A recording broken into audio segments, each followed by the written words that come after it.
Continuamos con su programa Visión RDN y recuerden suscribirse a nuestro canal de YouTube. Señores, hemos llegado a 230,000 suscriptores con más de 41 millones de visitas. Hoy nos visita un gran amigo de esta plataforma, una gente muy coherente, vertical, porque él no se dobla en la convicción de sus principios. Una persona que siempre tiene un planteamiento muy interesante de cualquier tema que tú vayas a tocar, porque él está atento. Él viene siendo como un auditor social, con muchos temas que pasan en República Dominicana. Hablo del abogado y comunicador, colega, Remberto Pichardo. Remberto, mi hermano. Oh, pues ya tú lo dijiste, estamos entre hermanos aquí. Claro, claro que sí, mi respeto, Remberto. Igualmente, manito, igualmente. Sí, ¿cómo va todo? Tranquilo. Todo tranquilo. Viendo los acontecimientos, viendo a nuestros amigos buscando desesperadamente en el Congreso quién deposite de nuevo la reforma fiscal. Háblame de eso, Remberto. Oye, ahí mismo empieza por ahí. No, tú sabes que estamos en desespero porque tenemos un problema. El endeudamiento público del 2016 para acá, que fue cuando empezó el CONEP a decir que no se podía coger un chele más apretado, y dio una rueda de prensa. Si mal no recuerdo, fue en marzo del 2016, da una rueda de prensa a el actual presidente en la época, perdón, el presidente en la época del CONEP, Blanco Canto, conjuntamente con dos personas que iban a ser los futuros presidentes del CONEP. Me refiero a Pedro Brache, que estaba a su derecha, si mal no recuerdo, Manuelito Díez, que estaba a su izquierda. Ambos serían posteriormente el presidente del CONEP. Y aquí en el costado, el niñito de ellos, Luis Abinader, candidato presidencial. Y dijeron que aquí no se podía coger un chele más apretado. En esa época la deuda eran 23,000 millones de dólares. Bueno, pues ellos hicieron su pataleta, amenazaron al presidente de turno, que era Danilo Medina en esa época, y con el candidato opositor ahí, entre la cotilla, ¿verdad? Eso fue una amenaza directa. Danilo Medina le contesta al otro día y dice: no, pero espérate, vamos a hacer una cosa. Vamos a hacer un pacto fiscal entre ustedes y el gobierno para no tener que coger más dinero prestado. Ellos parece que se pusieron guapitos por eso, porque la realidad es que tú tienes lo que se llama el gasto fiscal.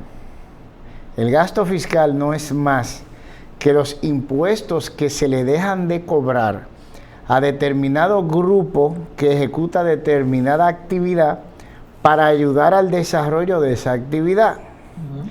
Para que la gente entienda, son como las rueditas que se ponen en la bicicleta. Tú le pones la ruedita a la bicicleta, en lo que la niña o el niño aprenden a montar bicicleta, pero después tú se la quitas porque él ya sabe montar bicicleta. Sí. Pero estos muchachos no le quitan la ruedita a lo de ellos, y por eso que son asquerosamente ricos, el grupo entero del CONEP. Eso en la actualidad representa 380,000 millones de pesos. Diablo. Estamos hablando de lo que se le deja de cobrar en impuestos. Entonces, cuando tú te pones a calcular que si es de impuestos que estamos hablando, eso viene siendo un 18, 20, 22% en averaje. Entonces ahí tú tienes una idea de la cantidad de dinero asqueroso que esta gente tiene, porque tú solo tienes que multiplicarlo por 5. Sí. Ok, entonces ¿cómo llegan hasta ese número si el país entero no tiene ese desarrollo? Porque ellos son los proveedores de servicios directos del Estado Dominicano. Eso significa que ellos se tragan el presupuesto de entrada y perdemos 2 veces, perdemos 3, porque ellos por lo general los productos que venden, se los venden a un precio descomunal al Estado, para que tú tengas una idea.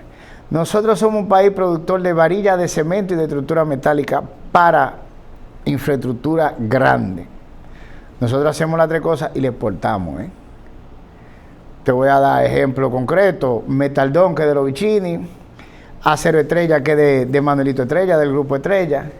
Sin embargo, cuando tú te vas a la obra del tren metropolitano, que era un monorriel, que era desde el kilómetro 9 de la carretera Duarte hasta el aeropuerto, y nos cambiaron la obra, tú sabes, y ahora es un tren metropolitano que va desde el Olímpico hasta el aeropuerto.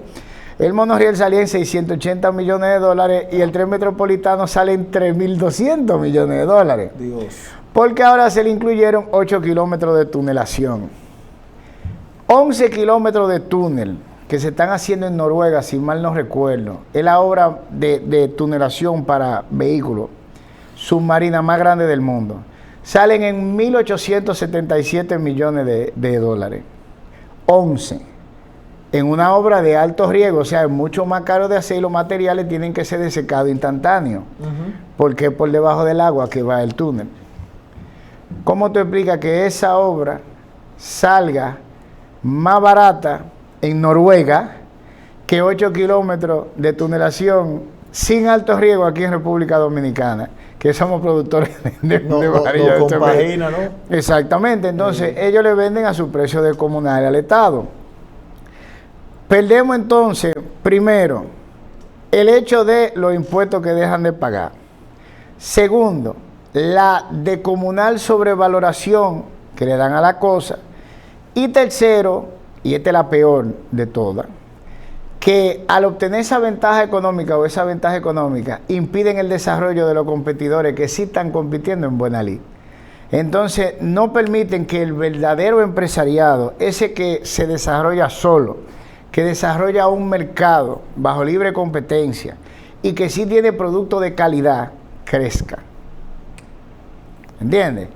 Ahora, eso tiene un precio. Mientras más sobrevalúan, más dinero hace falta en el presupuesto. Entonces ahí es donde tú tienes una cuarta suma, que es el déficit. El eterno déficit fiscal. Sí. Porque las obras empiezan con un precio y terminan con otro 2 o 3 veces mayor. ¿Qué hay que hacer para cuadrar eso? Coge préstamo. Coge préstamo, coge préstamo, coge préstamo. Entonces ahora viene la quinta suma, que es aquella que se forma de los intereses y las comisiones de la deuda, que se crea por el margen de préstamo que se están cogiendo o la descomunal cantidad de préstamos que se están cogiendo. Entonces empezamos con 23,000 en el 2016. En el 2017 ese empresariado asume el control de la finanza pública a través de un órgano que se llama el Consejo Nacional de Competitividad. Tú te buscas el decreto 389-17 y tú vas a ver quiénes son los empresarios que están metidos ahí. Para que tú vayas cogiendo, ahí está Fran Rainieri, ahí están Lovicini, Juan y Felipe, ahí están Manuelito Grullón, Manuelito Estrella, Molina Checal, que eso es el Banco BHD, Manuelito Diez, ahí está Celso Marrancini, el mismo Rafael Blanco Canto, que decía que no se podían coger más préstamos, y por ahí María Seba son 28, Ligia Bonetti, el grupito entero, así, ahí están los dos Risek, Samir y el hermano, o sea, el grupito. La cosa es que cuando ellos cogen el control de la finanza pública, aumentaron la deuda a la fecha, porque ese órgano funciona igualito que del día que se creó, a 57,000 millones de dólares. Dios mío, 57,000. Más del doble. Oye, ¿en qué lapso de tiempo? Hasta el 2016 el Estado, todo el endeudamiento eran 23,000 millones. Del 17 para acá, léase, en 8 años, mal contado, lo duplicaron y algo más. Pero con eso se le hace una tercera planta al país. No solo eso, que para este año se le dio la potestad al Ministerio de Hacienda, por la ley de presupuesto, porque es una ley, de que ellos pudieran buscar crédito solito, sin ningún tipo de revisión del Congreso ni ningún otro órgano, aunque no cambiaría en nada porque todos los órganos son de ellos. Y no digo partido político, digo del empresariado, ellos llaman directamente. El CONEP llama directamente a quien quiere buscar, así de simple. De 6,552 millones de dólares. Solito puede buscar préstamos hasta ese número. Eso significa que esos 57,000, y tú sabes que lo van a llenar la cuota, tiene que sumarle esos 6,552 millones. Estamos hablando de 63, 64,000 millones. Y todavía le quedan 3 años más para seguir la misma maniobra. Si tú lo pones en un averaje de 6,000, estaríamos hablando de 18,000, 20,000 millones más a los 57 ya existentes. Casi 90. Ajá. al final de este periodo de 4 años. ¿Qué sucede? Que ya los intereses y las comisiones por los intereses son tan grandes que están empezando a afectar los chelitos que se sacan para mantener la fachada del Estado funcionando, que es la misma prácticamente que en el 2016. ¿Qué es la fachada del Estado? Los empleados públicos, los edificios, los parqueos, las operaciones de los vehículos, la ronda de la policía, la parafernalia de un Estado funcional.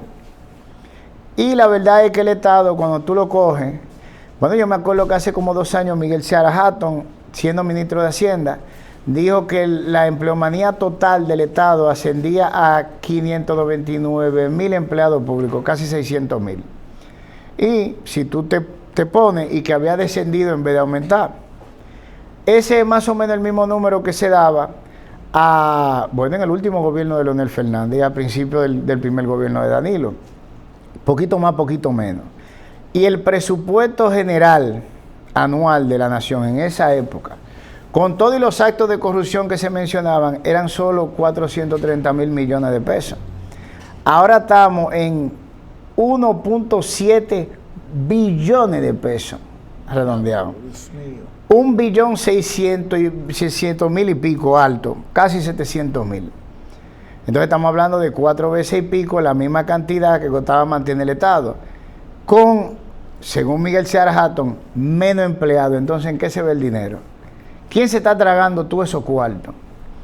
Contando los actos de corrupción que se denunciaban, 430 con todo actos de corrupción. Wow. Ese grupo. Sí. Remberto, quiero aprovecharte, porque yo sé que tú eres una persona que define muy amplio, y eso es muy bueno, porque eso es contenido. Y uno aprende siempre de ti. Esa es la idea. Yo quiero... Y yo, déjame decirte, no, espérate, porque eso va y viene, porque yo me tiro, por ejemplo, esos programas que tú haces de Haití, y oye, hay que verlo. Que tenemos que hacer algo juntos en tu canal allá. No te creas, no te creas que soy de vuelta. Yo aprendo muchísimo viéndote a ti, viendo a los otros hermanos de nosotros. Sí. Y me entero de cosas que yo no sabía que estaban sucediendo. Y ahí es que me intereso a indagar sobre el tema. Así que eso es un va y ven. Eso no es no, yo me nutro de ustedes. Ustedes son los que me interesan a mí a buscar información. No, gracias. Y a fajarme con eso. Gracias. Y tenemos que mantenernos siempre firmes a favor de la República Dominicana, como tú lo vienes haciendo, Remberto, por eso tú tienes el respeto de todo el mundo. Yo quiero preguntarte, Remberto, Donald Trump, tú lo ves que el tipo está serio con las órdenes ejecutivas y muchas cosas. Elon Musk llegó a desfragmentar todo. Entonces, hallan el marco de la USAID. Marco Rubio pasa a ser el presidente interino de la USAID. Se habla de una posible auditoría. Porque oye lo que dijo Nayib Bukele, que eso me llamó la atención en un tuit. Se financiaron más de 6,000 periodistas y más de 700 medios de comunicación. Además que esto se utilizaba como un arma política, que no era el fin que fue creado por John F. Kennedy, que el fin era para la ayuda humanitaria y agarrar a los países y reconstruirlo, un ejemplo como Haití. Entonces, Elon Musk dice que va a haber auditoría. Y vemos que Trump no tiene bien 2 meses en el poder y está duro. Todo lo que dijo en política lo está haciendo, tal cual. Y tiene, incluso dijo Elon, está medio flojo, sigue apretando. Con relación a República Dominicana, ¿tú crees que esta auditoría caiga en República Dominicana? Cuando te hace una auditoría en el gobierno federal norteamericano, es en todos los capítulos, eso es un capítulo. Y hay récord de absolutamente todo. Si se llegaron a realizar pago a alguien, están en récord, por una sencilla razón. Si tú estás en el medio de una operación y ese tipo de estructuras son operacionales, sean buenas, sean malas, sean bonitas, sean feas, y manejan un presupuesto, debe de haber un récord de cómo va avanzando el objetivo y el resultado de esos gastos que se han hecho. Por ejemplo, si tú en un país, tú eres el agente de estación, por utilizar un término bastante utilizado por la CIA, que es quien se encarga de dar la información afuera de Estados Unidos, no solo de los países que les son contrarios, sino también de su propio personal. Porque ellos son corresponsables de cualquier tipo de gasto en el que, por ejemplo, si tuvo un funcionario haciendo un mal gasto, no te creas que la CIA no te va a meter en un reporte, porque te van a meter. Si tú lo estás haciendo fuera del país, tú estás bajo la vigilancia de esos organismos. Entonces, hay un récord bastante preciso, porque se supone que si tú le pagaste a una persona para que llevara a cabo un objetivo y a ti como jefe de estación te cambian, el que llega como jefe de estación tiene que tener la capacidad de saber que a ti se te dio ese dinero y de poder indagar y fiscalizar si tú cumpliste con el objetivo o no. Sí. Porque si no es así, entonces tú al jefe de hoy le vas a pedir cuarto para hacer una cosa que tú no hiciste, al jefe de mañana le vas a pedir los mismos cuartos, sí, y al jefe del pasado le vas a pedir los mismos cuartos otra vez. Y no va a haber un récord y todos te van a pagar por algo que tú nunca vas a hacer. Sí. Y eso no funciona así en los países desarrollados. China tiene, por ejemplo, el mismo tipo de sistema. Rusia tiene el mismo tipo de sistema. Inglaterra, Israel, Francia, Canadá, Italia, España, todos lo tienen. Lo cierto es que ese tipo de ayuda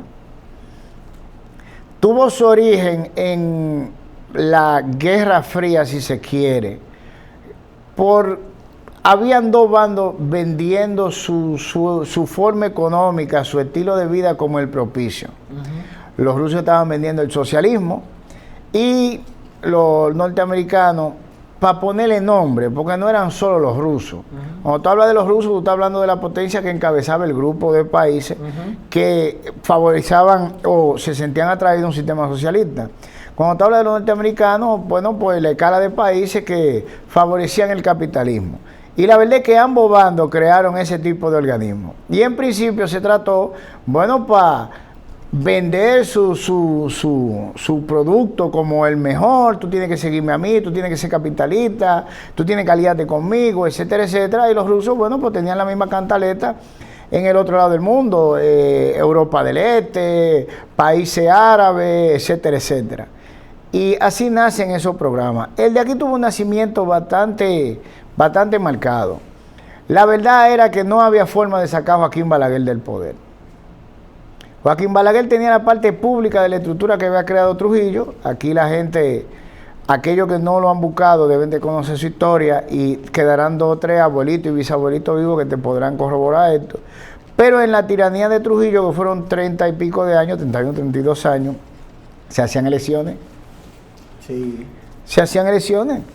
Y había un Estado, que es lo mismo que tenemos ahora, un esquema de un Estado funcional. ¿Qué significa eso? Había un Congreso que pasaba leyes. Había un Ministerio Público que hacía investigaciones conjuntamente con la policía. Había procesos judiciales. Sí. Había sentencias. Había todo un esquema. La gente, cuando tú le hablas de dictadura, se cree que Trujillo estaba sentado ahí en un trono 30 y pico de años. No, él ponía presidente, se iba a elecciones. Bueno, Peinado resultó uno de los presidentes de Trujillo, Joaquín Balaguer, su hermano apodado Negro, fue varias veces presidente de la República y así sucesivamente. O sea que se hacía la parafernalia y el espectáculo de que habían elecciones. Bueno, pero lo cierto es que la maniobra de permanecer en el poder y permanecer con el control, Joaquín Balaguer le ejecutó bastante bien. No había forma de sacarlo a él de ahí. Y la verdad es que el grupo dominicano estaba bastante desesperado. Había uno que eran esos empresarios del CONEP que querían quitarse a Balaguer de arriba para volarle arriba a la finanza pública, valga la redundancia, como ya bien lo hicieron ahora y ya los números lo demuestran. Eso se lo impedía a Balaguer. Y había otros que venían queriendo deshacer el aparato represivo que había creado Rafael Leónidas Trujillo, porque la verdad sea dicha, Balaguer era su secretario personal. Sí. Era un muchachito, era su secretario. Si Trujillo iba a torturar a una gente, ahí estaba Balaguer cogiendo apuntes de todo lo que le pasaba. Ya lo sabe. Para que se tenga una idea. Entonces, estaban dispuestos a vender el alma al diablo. Si los rusos hubieran llegado primero, hubieran hecho el negocio con los rusos. Si los gringos llegaron primero, hicieron el negocio con los gringos. Si los israelíes hubieran llegado primero, lo hubieran hecho con Israel. Con el primero que llegara. Sí. Entonces empezaron a cogerle fondos porque la verdad sea dicha, aquí no había manera de mover un peso o un dólar en contra de esa estructura estatal sin que la estructura estatal se diera cuenta. Entonces se necesitaba un padrino de afuera. Pero yo te voy a hacer una pregunta ahí, Remberto. Vale. Si se descubre, un ejemplo, en esta auditoría, se confirma, vamos a poner que los Estados Unidos confirmen, sí, estaba fulano, fulano y fulano, porque yo te antajaste con eso, ¿puede haber traiciones? Bueno, dependiendo de qué se haya comprado con el dinero. Ok. Porque al principio, ¿qué era lo que se hacía? Se le cogía dinero para financiar todos los movimientos y todas las estructuras sociales, para sacar a Joaquín Balaguer o, más directamente, el remanente, o, todavía mejor, una parte del Trujillato, que es el empresariado, más la sociedad, sacar el remanente de la parte pública del Estado de Trujillo, la represiva que tenía en sus manos Joaquín Balaguer. Porque había Trujillato de los dos lados. Sí. Estaban los que se beneficiaron económicamente, que después pasaron a ser el CONEP, que tiene 60 años de fundado, y vaqueando a la sociedad de la manera en que podía, sin altar el problema con el aparato represivo, y ambos buscaron la asistencia de los gringos pues, para que lo financiaran, meter el cuco y frenar un poco en lo que se desarrollaba la manera de sacarlo de ahí. Sí. Se cogió dinero para eso. Ahora viene el cobro del pacto, como el diablo en la novela de Dante. Ok, yo te di lo que tú querías, ahora me toca a mí pedirte lo que yo quiero. Sí. Entonces ahora yo voy a pasar una línea internacional y tú, que tienes tantos años cogiéndome cuarto, que yo te ayudé cuando tú lo necesitabas, me tienes que responder porque ahora yo necesito que tú me ayudes.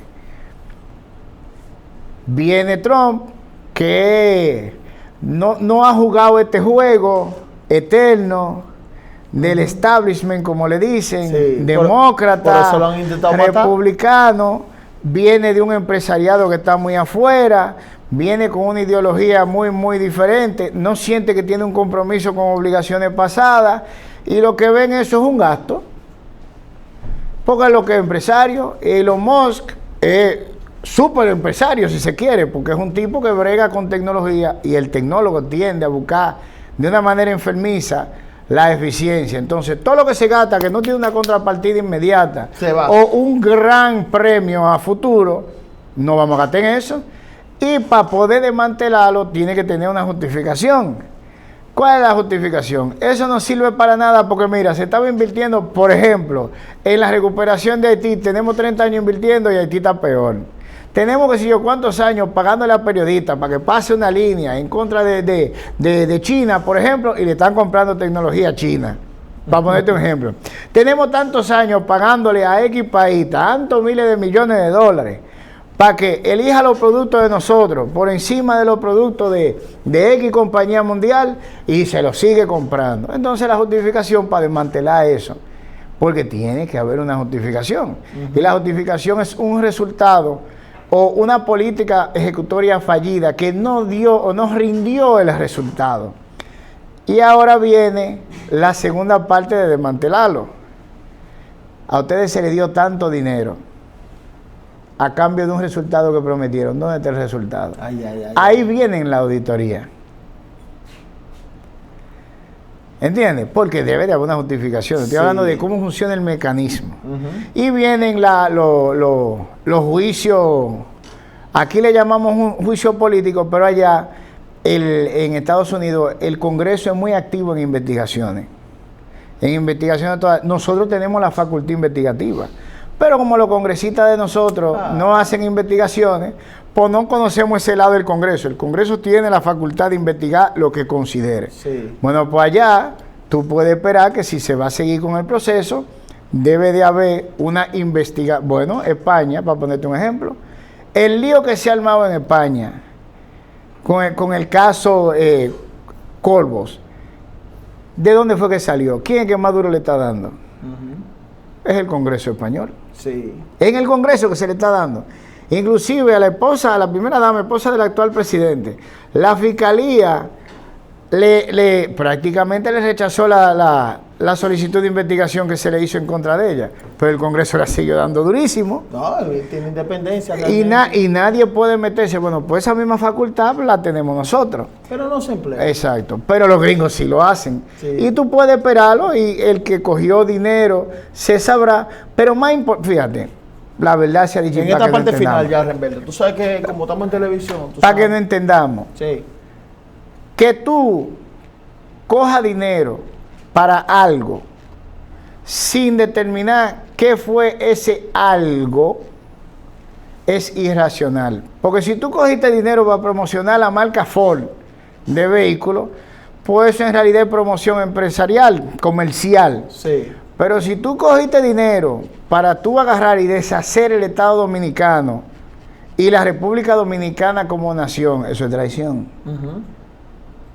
¿Por qué te estoy diciendo esto? Porque antes de satanizar el hecho de coger dinero que envuelve a un grupo de personas que algunas podrán haber hecho mal y otras lo hicieron entendiendo que hacían un bien, sin saber para qué fue que se cogió el dinero, es saltar a conclusiones.